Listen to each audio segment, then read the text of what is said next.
now with 100% NutraSweet. If Mr. Bloodhound used the same code in his letter, we'll break it in. You're in Dutyville. First of all,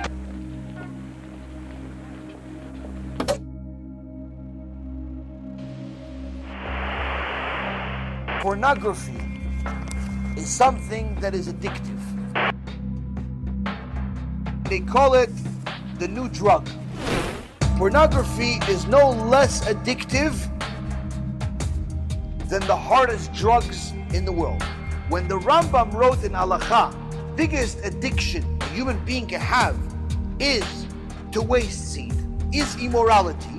He was saying it as this is divine information. What happens with pornography is that it triggers a protein called delta phos B.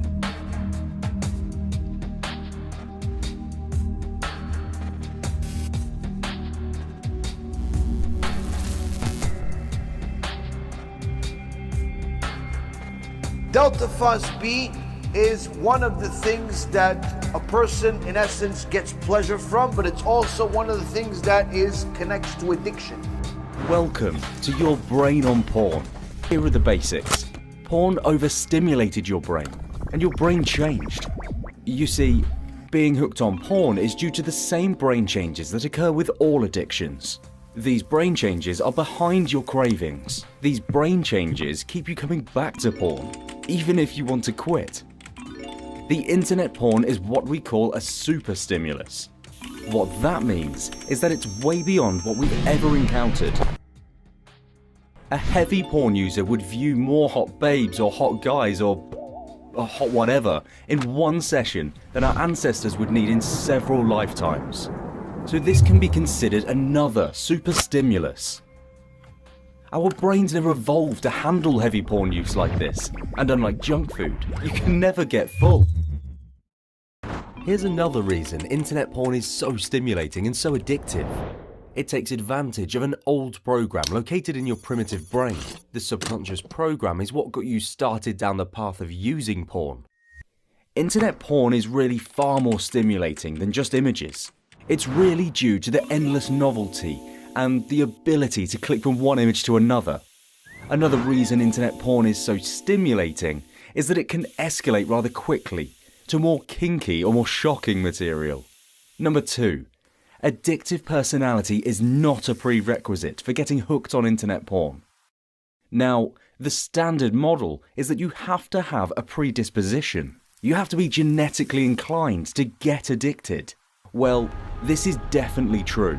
But what we found out is that many of the guys who were showing up on the site had never had any other addiction. They were just regular guys who started watching and got hooked. And what's interesting is once they got off a porn session, they returned to their quote, normal selves. So now what happens is a kid doesn't know right or left, 12, 13, 14 years old, gets a phone, goes on a computer, has free access, goes on the internet, starts looking at pornography, things he's never even imagined in his worst dreams, drug addiction, sex addiction, money addiction, all types of addictions. In essence, this particular protein is confused, thinking now after he saw that him seeing this immodesty, this pritzut, led to a good feeling, it now connects the brain to think that every time he sees this filth, it's gonna lead to good. Scientists confirm that it's an addiction no less than drugs. It all starts with yourself. Rabbi Nachman Breslev Alav Shalom says in Likutei Maharan, person is promiscuous with himself, eventually is promiscuous with the opposite sex. Promiscuous with the opposite sex, eventually same sex. It's not enough. He wants taboo. By himself, not enough. Watching a certain type of filth. So he watches some other filth. Eventually he wants to fulfill that filth. It all starts with where your eyes go. You don't start controlling yourself of what you're looking at, eventually you're going to become the next pedophile. People are addicted to pornography. This is what happens.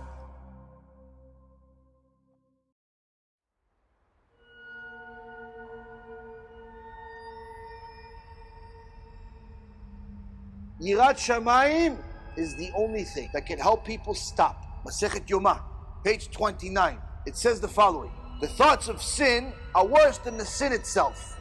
Once you get the junk into your mind, it's already worse than the sin itself. Why is this, the thought of the sin, worse than a sin? This doesn't make any sense. When the sin is in your mind, when it comes from pornography, that sin is literally in your mind at all times. You can think filth all the time. And the mind has no limitations like the body. That's how sick the sick mind is. The thoughts of sin are worse than the sin. You start thinking that everything is supposed to be that way. They start training their mind to unrealistic circumstances and makes themselves addicted. They, in essence, become much more vulnerable to do it again. Once you've watched pornography once or twice, that's it. You're much more vulnerable to press play again. You're much more vulnerable to be promiscuous. You're much more vulnerable to do bad things. To you, it became the new normal. Vaera says after you make the same sin twice, Yitzhak tells you it's allowed. It's easier to repeat the sin when the sin is a thought. Even if he's trying to stop 2, 3, 4 days, he sees some billboard, back, do it again. As if nothing happened, as if he didn't watch. Very difficult to do TeShuva. That's why the Zohar Kadosh says to do TeShuva for wasting seed, you have to do it yourself. Hashem says, if you really want to do TeShuva for it, you have to do it yourself. There's a stronger addiction to this than natural intimacy. When a person is addicted to wasting seed, pleasuring themselves in whatever form or another, this, Rabotai Yekarim, leads a person to become more addicted to this than even natural intimacy. Everything that the scientists recently discovered from different neurological experiments, psychological experiments, and so on, already is written in the Gemara. But simply said, the thoughts of sin are worse than the sin itself. This is why you have to protect your eyes no matter whether you're male or female. This also leads to the next point. This is why it's in every woman's best interest to never ever wear a wig. Never wear a wig no matter what your husband says. Because by wearing a wig, forget about the other argument that we've mentioned already for 4 years about immodesty and about the Avodah Zarah, and it's coming from India. Put that aside for a second. Every smart woman will never ever wear a wig. And the reason why, the second you put on a wig, you're giving your husband full permission to look at every woman. Why? They look just like you. They look just like you. Oh, I didn't know she's married. That's why the people that fight for wigs the most are guys. The Shaim. Biggest Shaim in the world. Woman having a wig gives you permission to look at women. It's not enough to be modest with a mitbachat. I need to be superstar. I need to look like the Goyim. I need to be beautiful in the streets, not just beautiful for my husband. More. The guy wants more. The woman wants more. She wants to be more. She wants to not only be beautiful for her husband, she wants to be beautiful for people in the public, so she wants to wear a wig. Hashem says be beautiful for your husband, but she's not happy with that. She wants to be beautiful also for other people too, so she wants to wear a wig. The guy says, I want her beautiful all the time, and I want to also be able to look anywhere I want. It's not enough for me. The biggest advocates for wigs are guys, not women. Women will happily do TeShuva for this most of the time. It's easier. But that's the problem. When you're addicted to filth, it only leads to wrong decisions.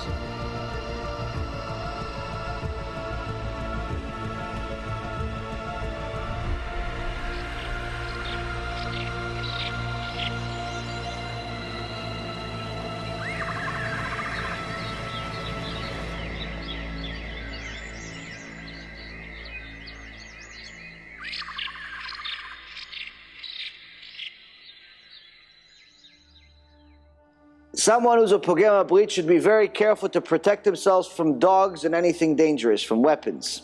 Because he already has a category. He created himself so many demons that are going upstairs to Hashem, telling him, look at this sinner, this Rasha Mirusha, that's killing your nation every day. He's killing 300 million of them every day. When someone puts themselves in danger, that's usually when they go to Hashem, and Hashem Erachem.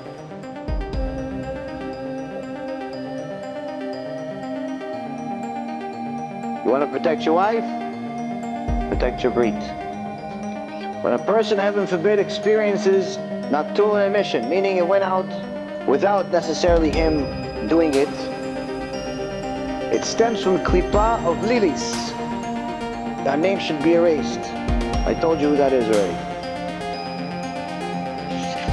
Each one of these is about 30 of them. I'm just giving you the top picks. There's 80 pages. Nightmares. Anyone ever had nightmares? Now you know the source. Nightmares is usually controlled by demons. Demons are created by that, by Kabbalists. Many of them. Many of them.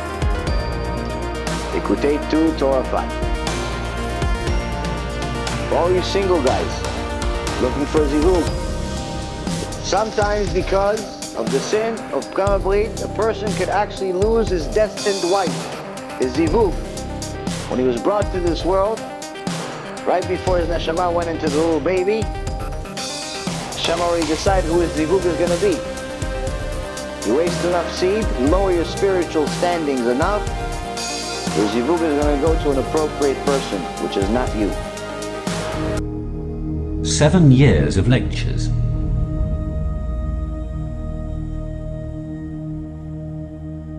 Seven months of film editing.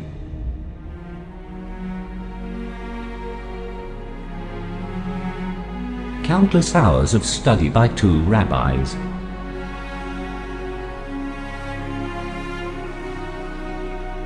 Information we received over 3,000 years ago. All for this moment.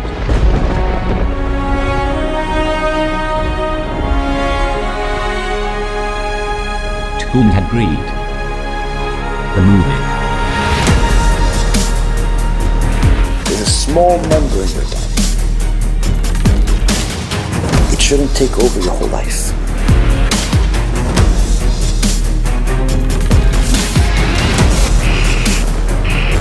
If you satiate it,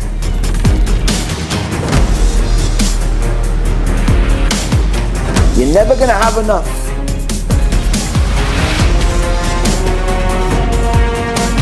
The Sofer clan, when it gets a hold of something, it does not let go. Time for us to rectify what we have done. Normal numbers should be somewhere around 20 million or higher.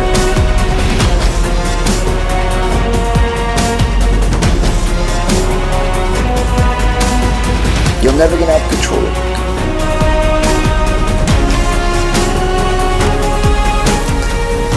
If you start it, only feed it when it's permissible according to the Torah. Pornography is as addictive as crack cocaine.